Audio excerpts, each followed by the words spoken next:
Welcome to Cool Opinions. I'm your host Josh, and today, here with the exciting conclusion of the three-part Metal Gear series, I have Brent with me. Yeah. But we're going to start with something a little different. Brent, I know you've talked previously about how you wrapped up that Homeworld prequel-ish game. Those are and correct. You wanted to give a very, I'm going to emphasize, very brief overview of it. Yeah, since I had not played it when I did the original Homeworld games, and since have played it and beaten it, I wanted to relate it to the other ones. Go ahead. So for anyone who hasn't played it, I guess spoilers. It is a prequel set about 100 years before the first one. That is not a spoiler. You don't play a game and not know that it's a prequel. There are people that could. I don't know. What are you... Sorry, go ahead. Okay, so, but unlike the other Homeworld games, it's not a space-based game. It is ground-based. Perhaps based in the deserts of Karak? Yes. Sorry, I'll try and dial the sass back. We snippy with Go ahead. Anyways, which plays... you can't fundamentally play it the same way you play other Homeworld games because... You can't operate in 3 dimensions? Well, it was always like a 2.5 dimensional thing. Okay. But this is still a 3-dimensional game, but it operates the same way, but you can't... In the original Homeworld games, yeah, you could maybe have your view obscured by debris and stuff in space, but in this you have your view obscured by land masses, hills. Like the enemy comes at you from on top of a hill, their firing range can make it stronger, they can beat you faster if you do it vice versa. You're better objective being on top of a hill than on the bottom. Did you find this game to be better or worse? It's more in line with the first one. It was easier than I'd say the second one was. Well, you beat it without me ever hearing you complain about how hard it was. Yeah, the second one was hard. I liked it a lot. It was interesting. I was dubious of how a ground-based Homeworld would be, but it ended up liking it a whole lot. If you're going to play it, I would not. If you played the originals, I would not go into it expecting the exact same. But it was still good, and you would still recommend it. I would recommend you also play the tutorial. I was glad that I did. The ground fighting tutorial stuff was something I was happy that I played before. I'm glad you actually read stuff. I know you've had problems with that in the previous games. I promise I'll dial down the sass. Alright? Alright. Cool. So, anything else about Deserts of Karak? No, I think that's it. Cool. We'll move on to... Let us commence the final part of the epic 3-part Metal Gear Solid series. Yes. We are going to open up. The focus we're going to have here is we're going to talk about Peace Walker, which is crucial in setting up the next two, which are Ground Zeroes, both of which then go into the Phantom Pain, which will be the majority of this conversation. And then at the tail end, we're going to have 15 to 20 minutes talking about our thoughts of the series as a whole, how it's evolved, how Kojima is gone forever, etc. So, Brent, I did not play Peace Walker. I did not play Peace Walker either. So we're just going to talk about what we read about it online, so that way we have some good context going into the most recent 2 cool games. So yeah, Peace Walker, brief overview, takes place in the 1970s. The important things you need to take away from it is that it sets up the conflict between Big Boss, who doesn't want to be called Big Boss anymore. He wants to be known as Snake right now, because he's going through a phase. Going through a thing. Yep. And his conflict with Major Zero, and their way of wanting the Patriots to work, and how Snake doesn't want to be a part of it. The game introduces Snake's relationship with Kaz Miller, who is Master Miller. From MGS1. And sets up their relationship as forming an organization of paramilitary people. Were they called Diamond Dogs at this point? No. They actually had a name, but it's something I can't pronounce. Got it. The Lale Lulelo? Sans Fortrisa? I don't... Wow, subtle. I don't know what it means, but it sounds douchey. But this game also introduces Paz and Chico, who are important to Metal Gear Solid 5. So we need to... Paz and Chico are... Paz is a double agent for Major Zero and trying to infiltrate their group to help him. Basically, the game sets up your introduction to Huey Emmerich, Hal Emmerich's father. Who is a terrible... Are we getting ahead of ourselves? Yeah, a little bit. Okay, cool. Anyways, his creation of the Metal Gear Peace Walker, which is a giant moving fortress Metal Gear that has AIs controlling it, who is created by Dr. Strangelove, who is... the most non-subtle name in the world. But is also Hal Emmerich's mother. Right. Which we'll also come back to. Oh, yes, we will. That was a very long, sad thing. It was. Continue. I don't really know if there's much more out of this game that's super important other than the AI controls Metal Gear.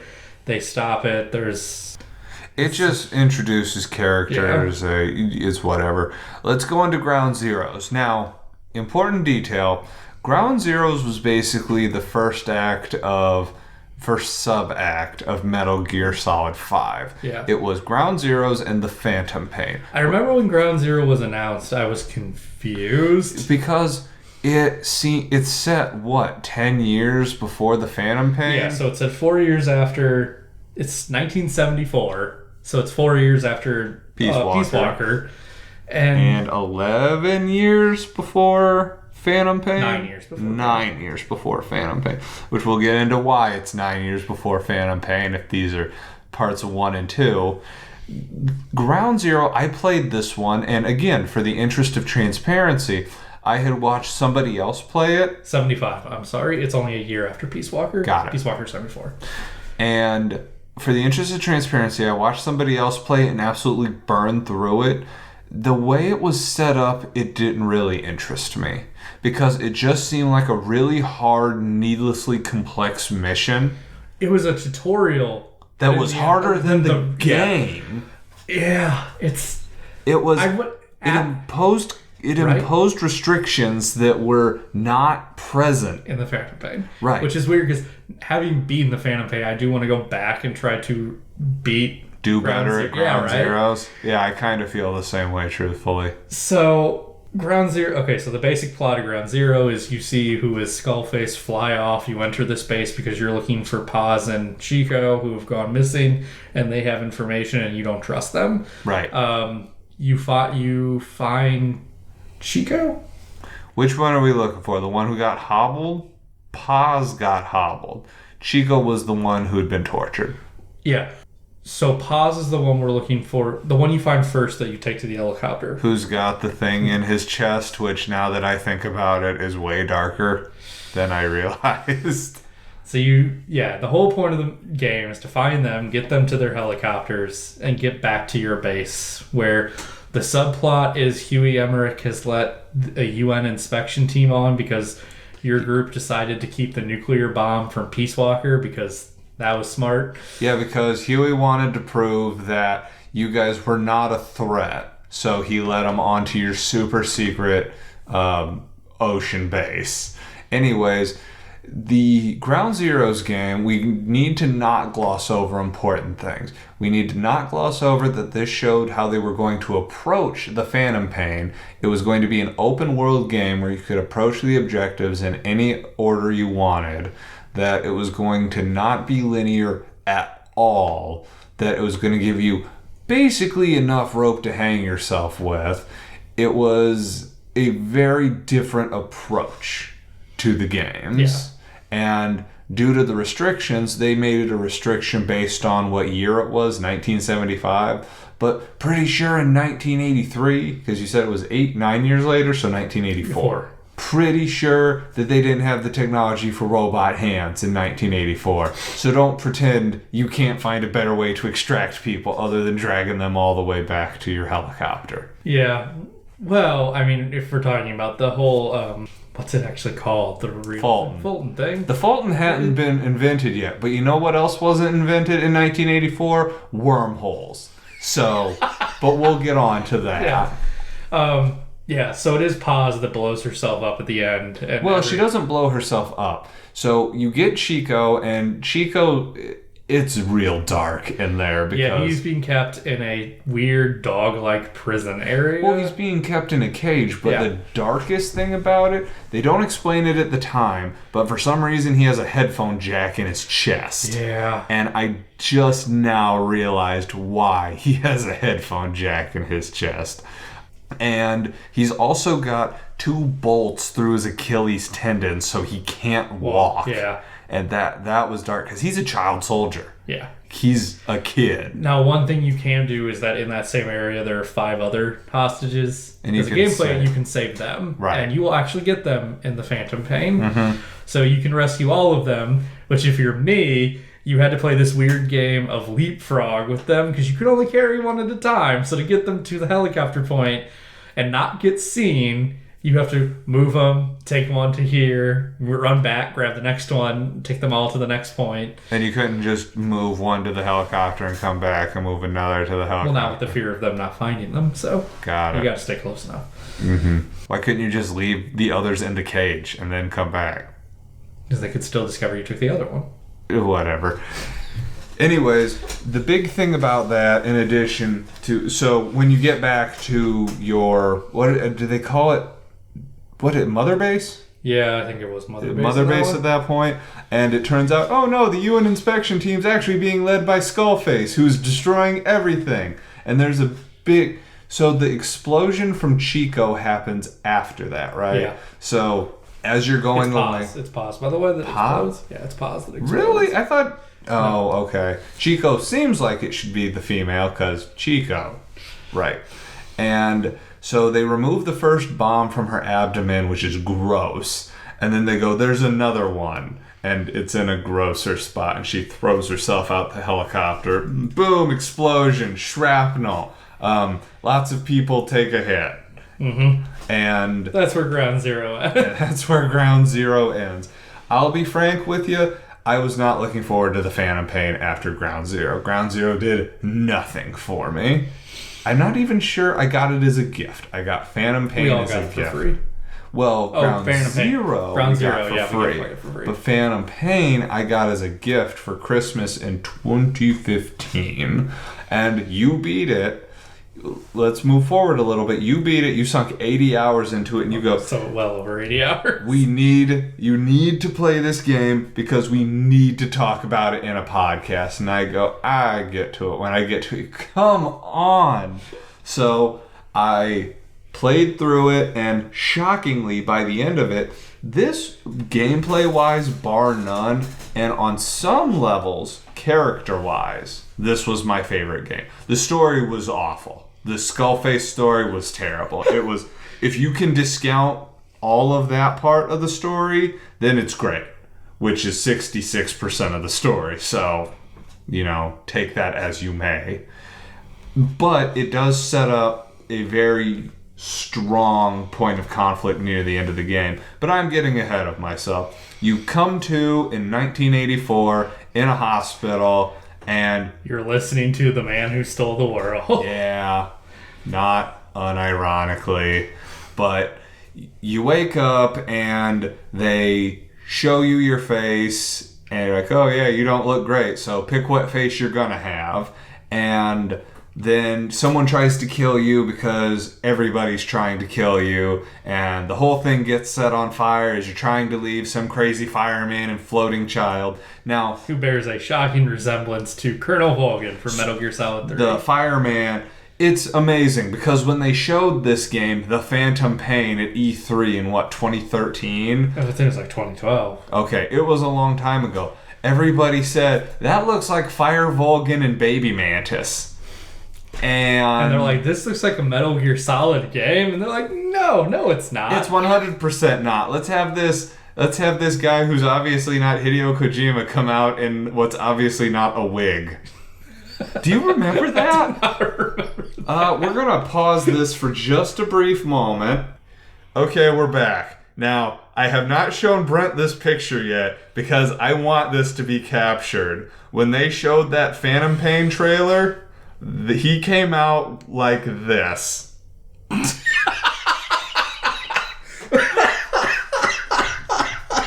Now. That is the worst mustache I've ever seen. Now, I will try to remember to post this picture up. But when the Phantom Pain came out, the Twitter account for Joachim and Magren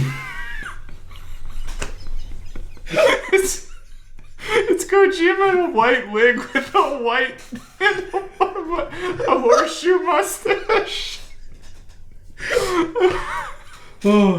I don't even know. It's so ridiculous. Let's see. Can I? Oh, I bet it's not gonna let me. Yeah. Okay, so they don't show the picture anymore. Oh my god. Yeah, the former CEO of Moby Dick Studio. So, sorry. I'm sorry we got off on that tangent. It was just too funny. And look, I can't have that pulled up. I can't. Oh my god. I gotta put that picture up. I gotta put that up. Anyways. Should we have said spoilers? For real? We're 3 parts into a Metal Gear Solid series. We're just about Metal Gear Solid 5. I mean... Nobody's gonna... Who's gonna listen to this and not know Okay, spoilers. If somehow you didn't know a 5-year-old announcement was a game that came out 2 years ago. Before we get into the story. Okay, yes, it's ripe with spoilers. Okay. Come on, dude. Let's continue. Where were we? I can't. It's destroying me. Okay. I don't even remember. What we were doing was talking about how the announcement trailer, everybody said, this looks like a Metal Gear game. And they're like, no, it's not. It's by totally not Konami. And that's totally not Fire Vulcan or Baby Mantis. And it ended up being both of those things. Like, I'm burying the lead tremendously here, but I kind of feel like we got double faked out. Yeah. So...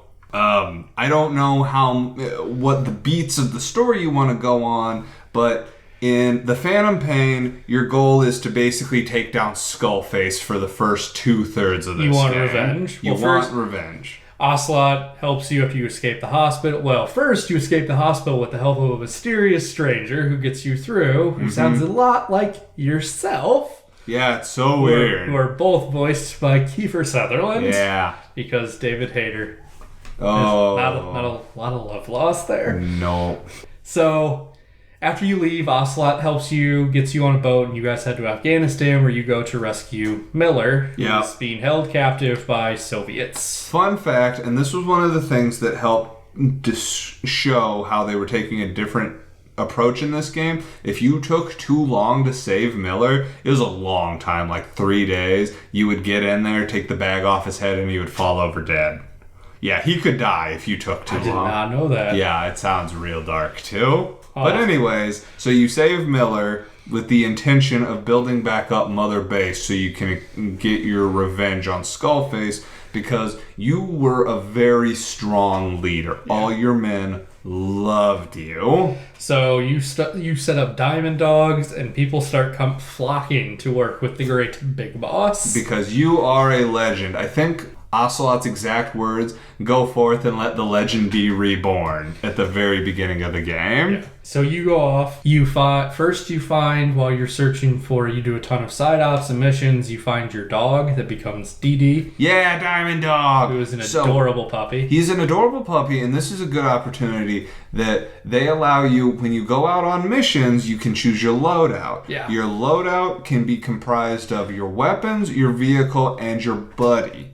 So your buddy, you start with Diamond Horse, which sadly Diamond Horse doesn't get a lot of use as the game continues onward. As soon as you get Diamond Dog, you pretty much never use Diamond Horse again. Yeah. And that's a bummer. But you get more buddies, but we'll get into those as we continue progressing. Yeah, you start heading out on missions. You can do a ton of side ops to rescue people. That allows you to build up your money and your resources, and you can buy weapons, you can develop weapons. You develop things by adding people to your mother base. They have different statistics that allow them to be stronger in certain areas, which allow you better defense, which allow you better development. It's a very well-rounded system that's very much unlike any Metal Gear Solid game that had come before it. Yeah, story-wise, Snake adopts the name Venom Snake. Yes. You start to uncover... Why did he do that? I don't remember. Something about revenge. Okay. You do that. I'm gonna look up why it's called Venom Snake.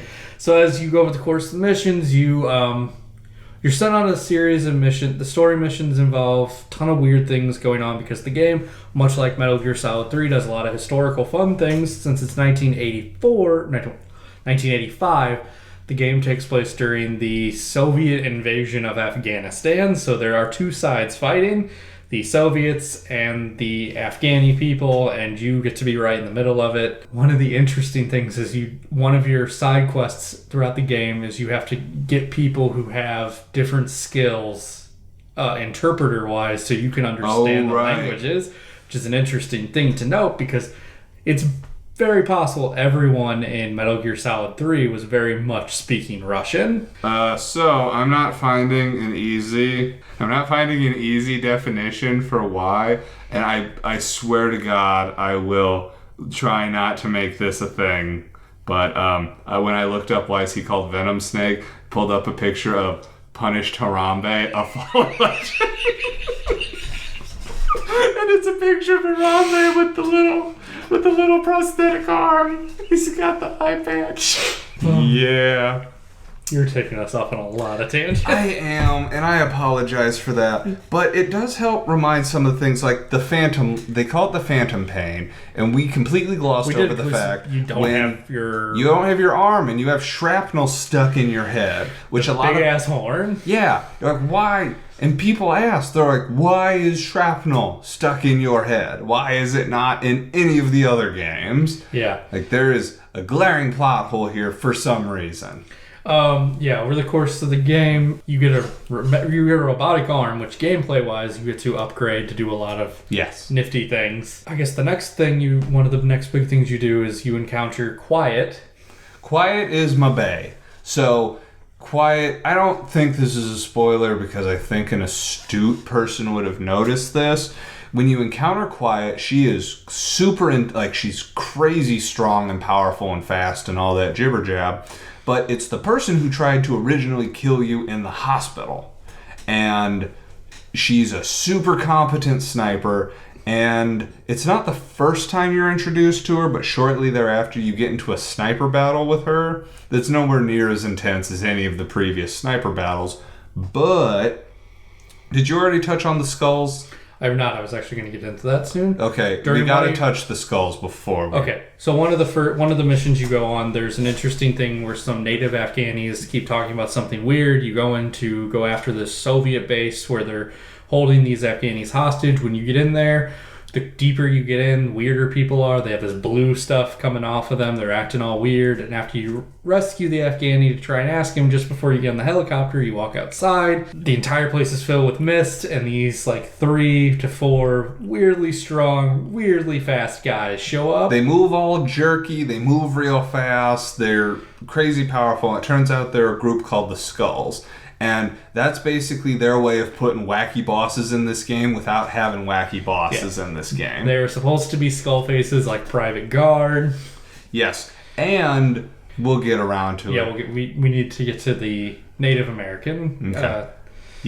And so the Skulls, you find out that when you fight Quiet, she also has some weird thing going on, very similar to the Skulls, and she never talks, and she has weird marks around her eyes, and she can move crazy flash step fast. And after you defeat her in a sniper battle, you're given the option whether or not you want to kill her or not kill her. And I chose not to kill her because she was adorable. But she becomes your buddy. She becomes one of your deployable friends. Her costume, however, was huge controversy. Because it was all TNA? Yeah. Which, okay, I really got to give it to the complainers on this one. I mean, the reason, even the in-game reason was bogus. Oh, yeah. She breathes through her skin, so she needs as much skin exposed as possible. Really? But she also drinks through her skin. It's so stupid. It's incredibly dumb. I mean, when the merchandise for Quiet had jiggleable breasts, did you know about that? Yeah, she had squishy boobies. Like, I'm not trying to be crass here. There's a picture of Kojima poking him. Of course there was. Of course there was. So, now that being said, when she was your buddy, this is crucial because I did it this way, which I thought was the better way. When you get her at first, she is borderline useless. Yeah. All she can do is kill with a non-silenced sniper rifle. This is terrible. No, she can scout. Can she even scout? She can't She'll scout tell you at a few things, not very much. But at first, all she can do is kill, which this gives away your position and puts everybody on alert. But the longer you have her, she can scout stuff out, and eventually she gets access to tranquilizer weapons and silenced weapons. And the more you go in this game, the more you want to trank people so you can take them. Yes, because when you tranquilize people, I believe Brent talked about how you can bring people back in, extract them with Fulton, yeah, because nothing says I want to join the organization that kidnapped me, but hey, it's funded by Big Boss. Right, so he's amazing. And yeah, over the course of the game, the plot is that there's a bunch of weird stuff going on. You then, after you proceed through a few missions in Afghanistan and discover a shell company, and Exoff has connections to it. Exoff is the organization headed by Skullface. You go to Africa. Now, here's another dumb thing. I'm going to say I hated everything about Skullface, but the other parts of the game were so good, I'm willing to overlook it.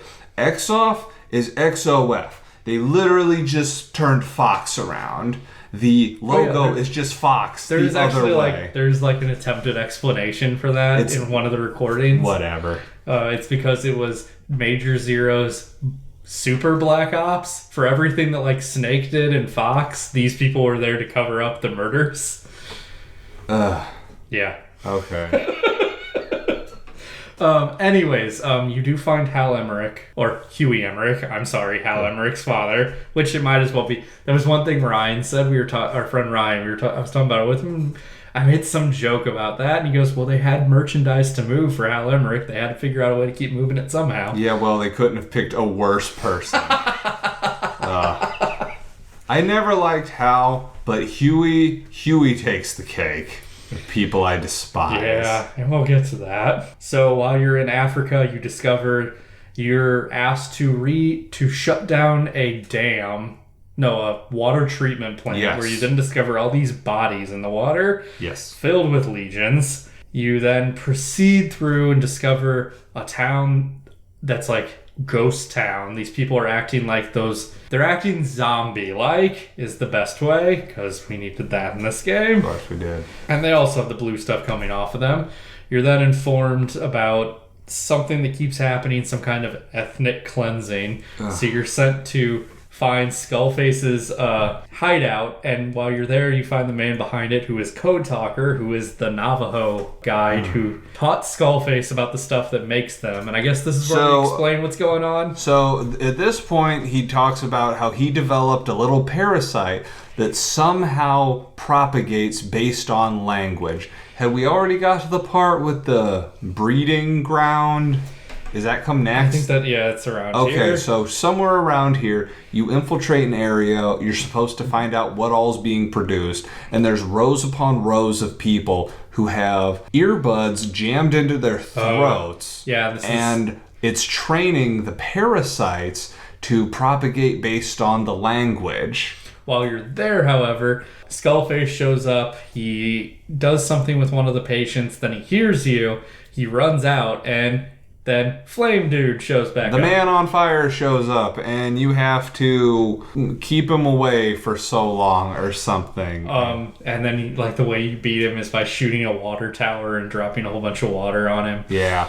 And there's actually a lot of ways you can approach it. I know you can shoot a water cooler to slow him down. You can make him teleport into a pool. Yeah. There's a lot of different ways to approach it. And it's interesting in how they do that. Now, we're getting to the part that made me hate Skullface, because Kojima, for as well as he can design a game, he cannot design a story. Subtlety is not a specialty of his. It is not, because are we at the point where we can just talk about what Skullface's intentions were? So you find out that Skullface was actually a child soldier. Well, he was a child soldier, but he was also using Huey to develop the Salamflip, the whatever the Metal Gear was that looked like. We did miss that while you were in Africa, you found a small boy named Eli. Oh, yeah.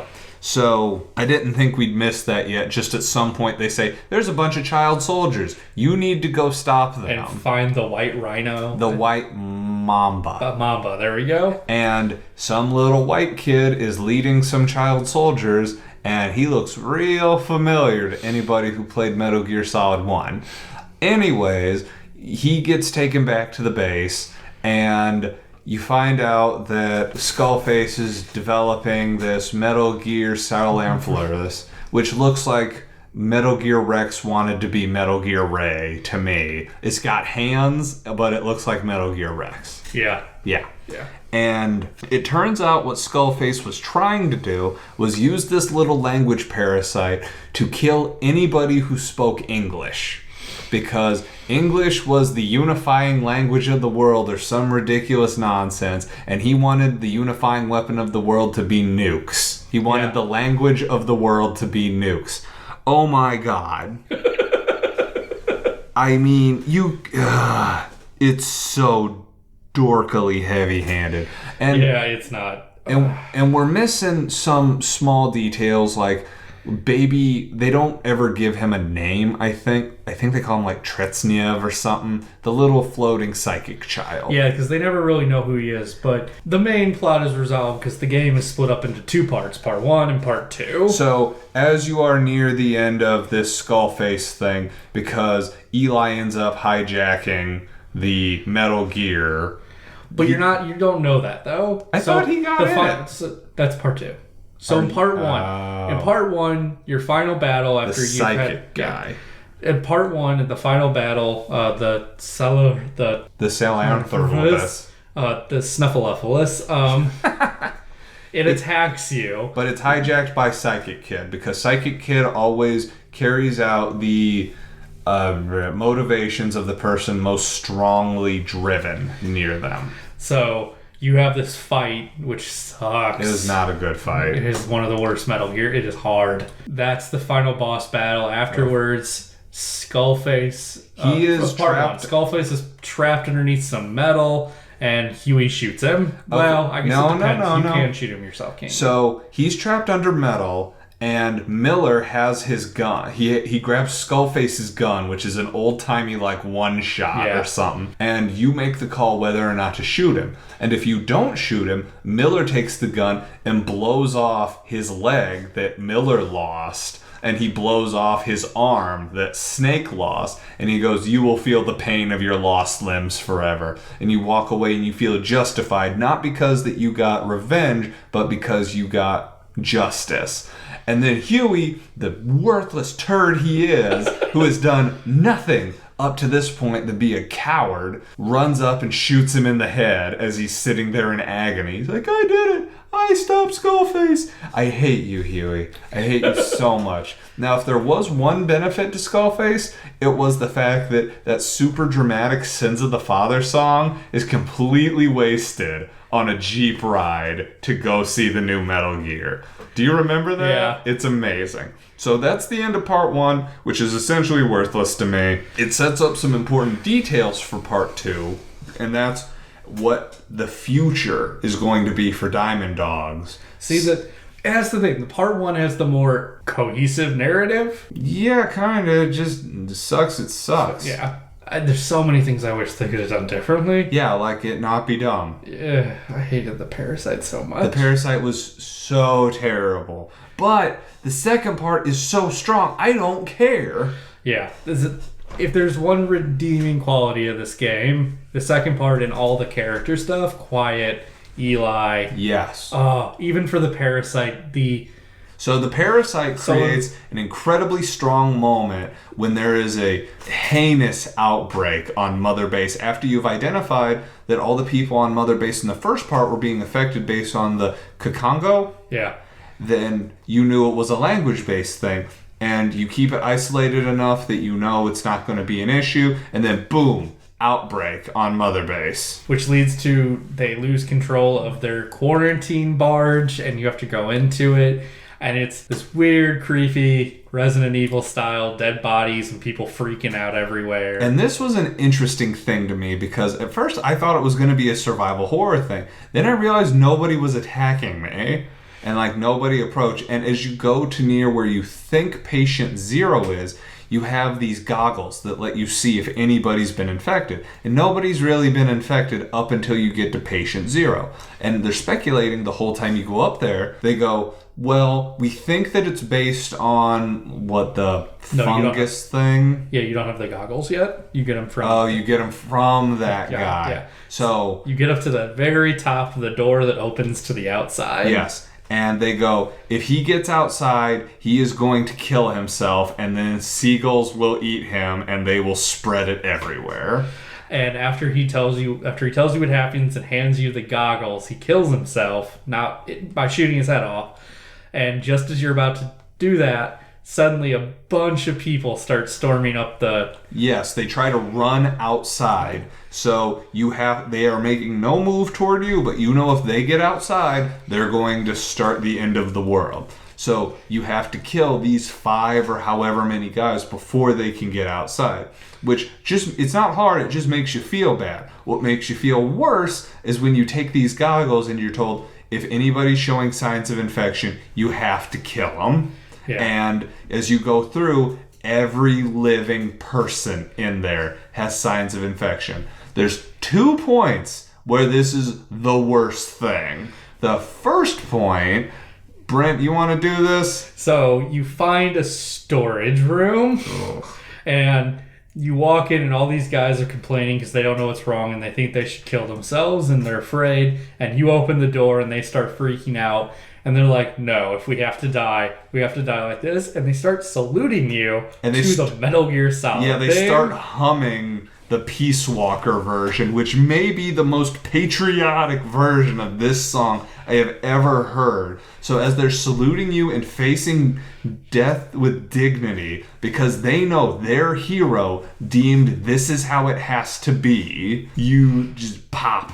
It was like Kojima goes, I've not made you feel like a monster since you had to blow the boss's brains out. How do I do it again? And the other super bummer part is you find one uninfected person, and as you are on the walk out, he says you find one guy and he starts coughing, and you put your goggles back on. And the parasite has matured to a point where he has to be killed. He's feet from the door. Yeah.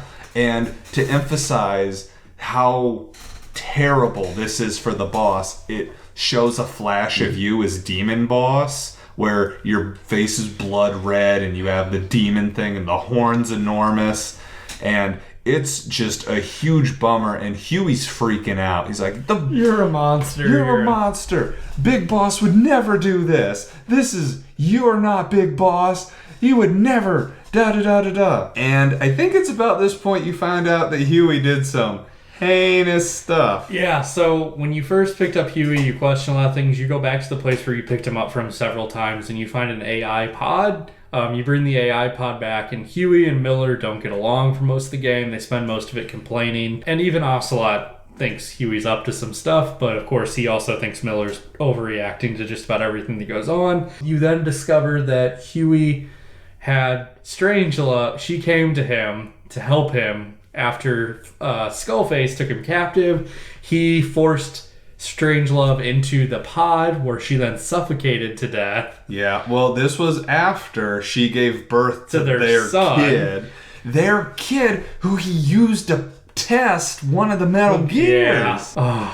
He is the worst. Yeah, he is like a monster. And what the worst part is, because after they find all this evidence, he's still convinced he's right. Yeah. He is convinced that he has not done a bad thing. He is so far into delusion that he's like, I'm not the bad guy. You're the bad guy. I've done what I've had to do. You've done things diametrically opposed to who you are. Huey, you're the worst. The worst. So there's a lot of other character development things about the second part, the Eli stuff with the child soldiers. So Eli is trying to lead all these child soldiers to get back into the fight because that's what they know. And it's at this point that I think it's Miller starts bringing up, that kid looks a lot like, Lil You. And they bring up the Les Enfants Terribles project, which is one of the reasons why Big Boss and Major Zero had a falling out because, yeah, I would be pissed if some dude tried to clone me too. Right. And as they're going through all this, at one point the Man on Fire shows back up, and this is the last conflict you have, and that's when they give you a quote-unquote final explanation for the Psychic Child and the Man on Fire, because they mention how, and I read this somewhere, I don't remember where, but this goes back to Metal Gear Solid 3, how the Fury was actually dead the whole time and possessed by a fire ghost that was with passion or something. So it turns out when Volgin died, they did some experiments on him, and somehow I read somewhere, I don't recall where, that the fire ghost from the Fury got into Volgin because of his passion. See, the explanation that Ocelot gives is he says that Volgin wasn't completely dead. Yeah, he's comatose, though. And there's a point, this might have been the most significant to me, when Volgin gets right up in your face and he's all fire and horns and just monstrous, and he's right up in your face, and then you flash back to the you from the hospital. Your face is all wrapped up. And then Volgin snaps out of it, and I go, why in the world would he have done that? But over the course of the entire game, I had been using Quiet extensively because I developed her to her full potential. I loved her. She scouted stuff. She did that. She did this. And after I had completed the main game stuff, 2 missions unlocked. And those missions, one of them is called a Quiet Exit, and the other one is Escape the Hospital or something like that. It's actually The Man Who Sold the World. The Man Who Sold the World. First, let's finish up Eli real quick. Okay. So, over the course of the game, there have been the Eli thing. So, right before, because they brought the Les Enfants Terribles project up, they have you DNA tested, and Major Zero says, oh, well, he's not your son. It's not. It's Miller, I thought. Yeah, it's Miller. It's Miller who says it. And shortly after that, there's a series of things with a bunch of the kids. Several people die, and some of the kids run off. You have to go and take them back. But after you take the kids back, the psychic kid, who is obviously Psycho Mantis, and Eli run off in the Metal Gear Snuffleupagopolis. And that's the last you see of him. There was supposed to originally be a mission that explained what happened with them afterwards, but due to constraints and the fact that Konami got rid of Kojima, that just didn't come to fruition. Oh, we did also forget to mention that when Emmerich, the final part, is they send him off on a boat because they get pissed off at him. Yeah, they basically bury him at sea, and they force him to take off his prosthetics because otherwise the boat would drown, which was just poetic. Anyways, I'd been using Quiet the whole game. I loved her. I loved how she was used.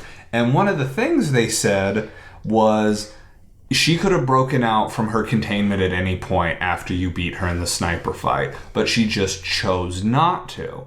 So at the end of this game, during the Quiet Exit, they go, boss, she's disappeared. So we are passing over one thing. We've completely glossed over it. So, of course, we were talking about the parasite, and of course he wanted to wipe out English, the English language-speaking people, and there were 3 versions of them. One was destroyed, the other you got, and one is missing. All right. So, Skullface does say it's closer than you have any idea. And we're not stupid. We knew that meant it was in Quiet. Yeah. I mean, you're not that clever, game. Anyways, so she decides to leave, and you go after her, and I went after her immediately because Quiet's my bae.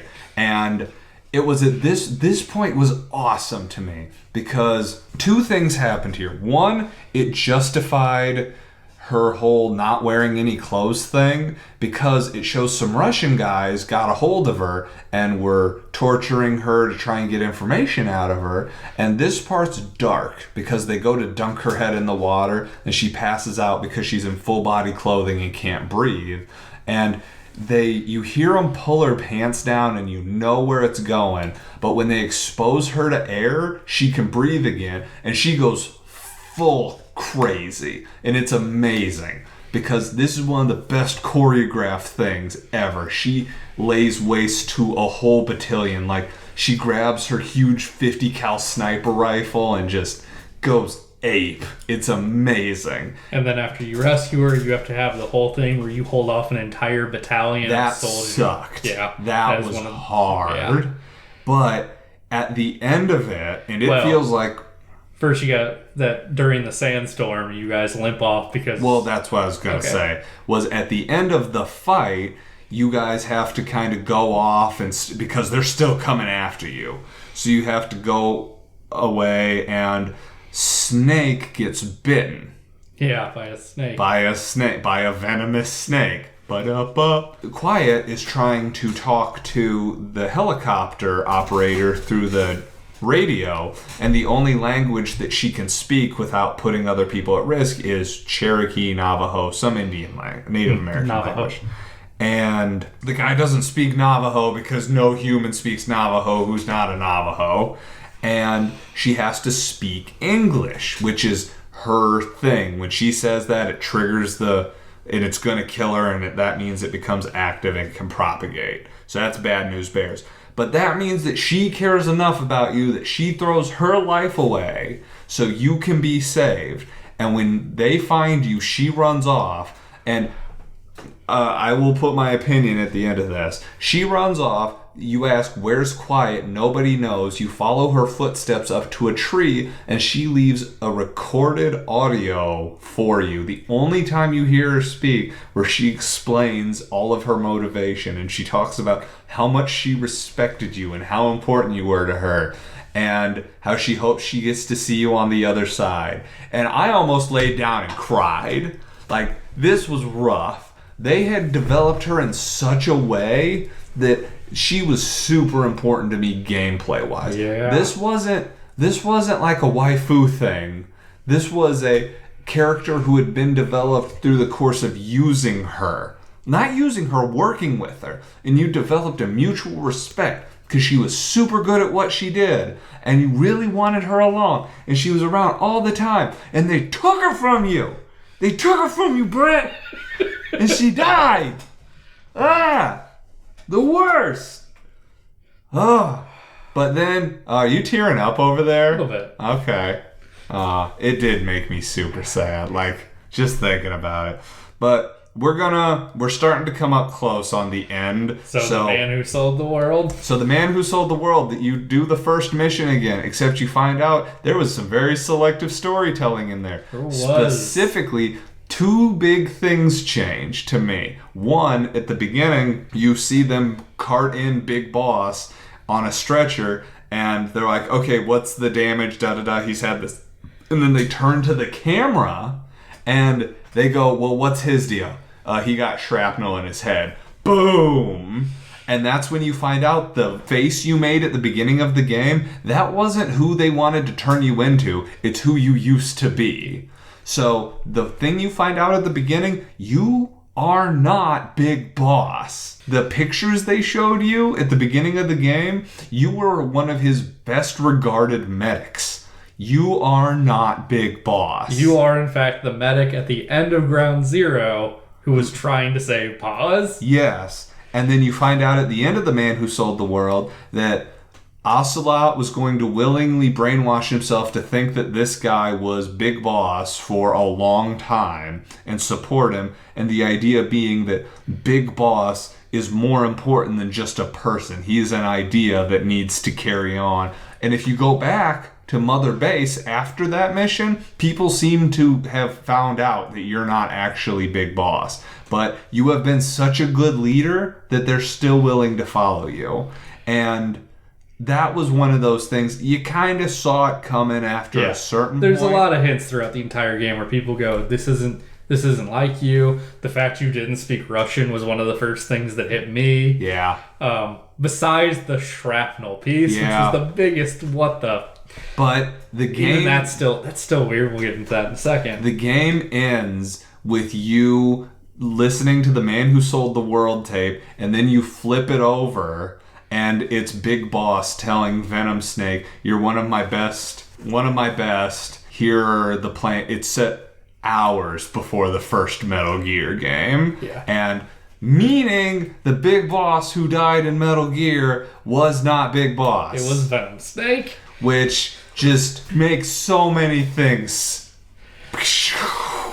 It explains how he survived to do Metal Gear 2. It also kind of makes him a total monster. It does, which is something we're about to get into when we reflect on thoughts. But so let me just burn over a couple things. Did I ever show you the webcomic online about the last hours of Outer Heaven, where it had Solid Snake had destroyed Metal Gear and he was leaving. Venom Snake was having a phone conversation with the actual Big Boss. He's like, "You did the best you could. I couldn't have asked more for you." And as he's fading out, Quiet walks up to him and goes, "We're good to go." Like, I'm ready. I'm like, I'm going to die. Oh my god, this is the saddest. I've not seen that. I'll have to show you afterwards. But let's go ahead and reflect on the series. We don't have a ton of time, but we've got a lot of our thoughts in through all of this. There are some pins I would like to go back to. Okay. So first, your problem with the AI from Metal Gear Solid 4. So I feel like Metal Gear Solid 5 kind of explains that away by saying that their whole divergence thing is allowed. Because you've played as Big Boss for several games, and over the course of those games, you've learned that this whole united world isn't really what he wants. It's a world where mercenaries get to run around, and the world that Major Zero wants isn't a united world either. Mm-hmm. It's a controlled world, and I feel like the AI really carried out exactly what they wanted. Which sucks. Which kind of reveals... I think it's... The plot of MGS4 is basically a bunch of people convincing themselves that Big Boss and Major Zero weren't complete and total monsters, and they were. Yeah, they were the worst. Pin 2, the Raiden controversy for Metal Gear Solid 2. People being upset that you didn't play as Solid Snake the whole time. Yeah, you played as Solid Snake in Metal Gear 2, and Metal Gear Solid. For 2/5 of Metal Gear Solid 2 and Metal Gear Solid 4. You played as Big Boss for 2 portable games, 3, and first Ground Zero. And in Metal Gear Solid 5, the Phantom Pain, you played as none of them. Yep. And I feel like the anger 20 years, almost 15 years later. Actually, yeah, no, it's 15 years later for Metal Gear Solid 2. Lackluster at best. The series has done an absolutely tremendous amount for the genre. The genre exists not solely because of Metal Gear Solid, but it did an enormous thing for it. And he did so much every game to try and bring new stuff to it. Even when a lot of it was crazy dumb. And there's no way around that. So much of it. Even Metal Gear Solid 5, which I have convinced Kraus to buy based on the strength of the last part alone. The characters of Metal Gear Solid 5, story-wise, Metal Gear Solid 5's characters may make it just a touch better than Metal Gear Solid 3. It was so good. And... Metal Gear Solid 3 story-wise is still better than Metal Gear Solid 5. Gameplay-wise, Metal Gear Solid 5 is the best. They ended on a really good gameplay note. The gameplay note is... The gameplay for MGS5 was the best. I don't see how there's any question about it. And the story, you're right. Skullface... They wasted everything about Skullface. Yeah. There's so many of the tracks in that game... about him and Zero would have made the plot more interesting, but they chose to go that route. There's not a lot that can be done about it, which is just the worst. But if you look at the evolution from Metal Gear 1 up to Metal Gear Solid 5, Konami has said that they are going to continue on with stuff, including they already did the one where people get sucked through a wormhole into which zombie. is set in 2018, by the way. I don't know. Are you asking me if I think there's going to be a Metal Gear Solid 6? I don't know. I mean, I don't.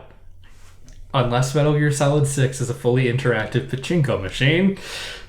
No, okay. I have also found the webcomic. I'm not going to ask you to... Okay, I am going to actually ask you to read this now. We're going to pause it before we come back because the first game, it had some emotional impact, but part of that was because we were young and it took unexpected turns. The second game, I don't recall any emotional impact personally. I liked it a lot more then than I do now. Okay. MGS3 still has some wicked feels. MGS4, it tried, it didn't succeed for me. And MGS5, we're going to pause it now, and we'll be back in just a second. So, Brent, did 5 hit the sweet spot with characterization? Yes. Yeah, oh, God. Yeah, this last thing where it just shows... you just want to die. A little bit. And that's what kills me about when all these other things mess it up. And I've had Kara ask me, my girlfriend, she goes, why do you play these games that just make you sad? Because it didn't just make me sad. It wasn't introducing something that was inherently happy and then taking away the happiness. This built up a relationship in an organic way and then took it away in a way that was respectful to all the parties involved. Yeah. Like, it was incredibly well done. They're going to make something else. I know they're going to make something else. And based on the trend, I'm probably going to hate it. Because that just seems to be how this goes. Now Kojima's not even involved now. Cards are off the table. At this point, but it's hard because the game wraps up in such a way that what do you add in there? The series is done. You asked that when MGS5... I thought that was too, but okay, there is a rolling text of things that happen between... Yeah. There's less than 10 years... There is 10 years between this and the first Metal Gear game. Well, yeah, so... Is Metal Gear Solid 6 going to be set in 1920? Yeah. You play as Big Flapper Boss. You play as the Joy during her. Oh. Yeah. And that's when you find out that that Konami can't make good games anymore. No, well, we knew that. Anyways, Metal Gear Solid 5 was the game you didn't know the series needed. It was so good, and it had no right to be that good. And I have just made myself all the sad again. Yeah. That was super sad. Well, do we have anything else? I feel like, was this everything you wanted it to be, Brent? I mean... What? The whole series. Our 3-part series. I mean, I wish we could have touched more on stuff. We could have gone with several, like the first and third game, we probably could have gone an entire episode on them. And even this one, we could have gone longer. We could have. But for what you wanted it to be. Yeah, it's as close as we're going to get. Wonderful. And I'm hoping this spurs a lot of conversation. Because we did burn through, 8 games? Yeah. 9. 10 games. 10 games. But some of them barely counted. Yeah. We burned through 10 games in three of these. I want people to weigh in on what they thought about them. I really hope they do. Otherwise, I'm glad we had this because you're right. I'm glad I played MGS5. I hope I get other people to play it. It was very good. I would highly recommend it. Just focus on the last part. Yeah. So, do you have anything else on this series, Brent? No, I think we've closed this off really well. Fantastic. Well, on that note, thank you very much, Brent, for suggesting this be a thing. I think that we got a very good product out of it. I'm glad to have you on. Thanks for coming on. Yep. Make sure to get online and comment on our socials. Let us know what you think about Ground Zeroes, The Phantom Pain, Peace Walker, any of these. We'd love to hear your thoughts on this series because this is a very influential series. But until next time, this is Co-Opinions.